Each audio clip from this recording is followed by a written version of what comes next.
This Nigerian pastor has been remanded in the South African prison. All his bail applications were denied. His life and ministry has been reduced from glory to shame. And right in the St. Albans prison where he is remanded and awaiting trial conclusion, his condition is becoming a nightmare and his life is gradually fading away.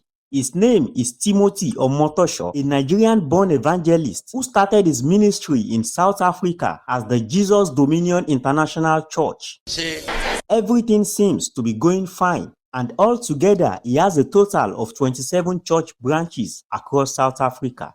According to the South African authorities, Timothy Omotosho was arrested for allegedly sleeping with over 30 girls in his church, and that some of the girls are as young as 13 and 14 years old. He was faced with a total of 62 count charges, including having forceful affairs and trafficking of teenage girls from his church to his residence in South Africa. According to the report, Omotosho allegedly invites these young girls from various branches of his church to his house for prayer sessions and to be blessed by him, pretending to rescue them from bondage. But in the end, he binds them and always mercilessly shifts their wombs with his manhood. He has about 20 young girls living with him in his residence in his South African mansion in Durban, and it was reported that Timothy Omotosho has female recruiters who are always scouting for these beautiful young girls for him. They go about targeting young girls that doesn't have father figures in their lives and that are raised by their single mothers with a promise to sponsor their education and give them a better life. However,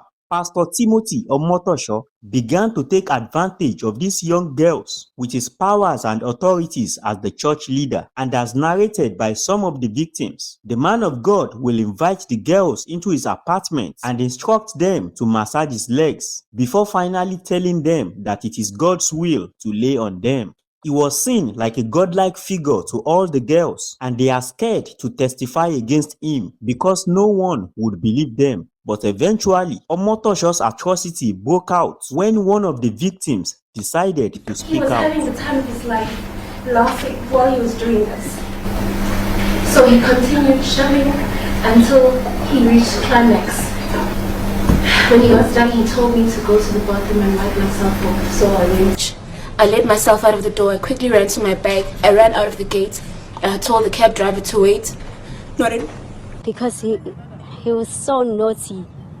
He was very naughty. He will spank your palms while you're passing. He asked us to massage his face. Okay, we did that, to massage the face and fine. Okay, he asked us to come. Sikivela mpeten. Okay, fine, sakivela. Saqhubeka, and then he said, "Thank you, Mbali." He didn't say anything. He just said, "Thank you, Mbali," and then Mbali went out. Okay, I'm alone now with this man. Massage all over the body and stuff. Okay, I did that, and then Wakumul was okay. As Tandas, he took his Bible and put it on my head, and then he prayed. And then he said, I should now go down and him. I said, no, I cannot do that. And then I jumped out of the bed, and then I left. They said I'm embarrassing them.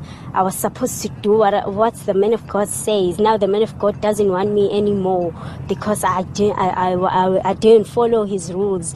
And I said, no, I cannot do that. In the morning, we have to wake up and greet him in the bedroom with our pajamas so that he will spank us, and we have to sit around there. He'll tell us stories of how many girls he has pumped. He used that name. I pumped so many girls and what. He'll even call some girls, I don't know, in London or wherever, and talk to them, video call them. And all I could do was lay there. All I could do was lay there.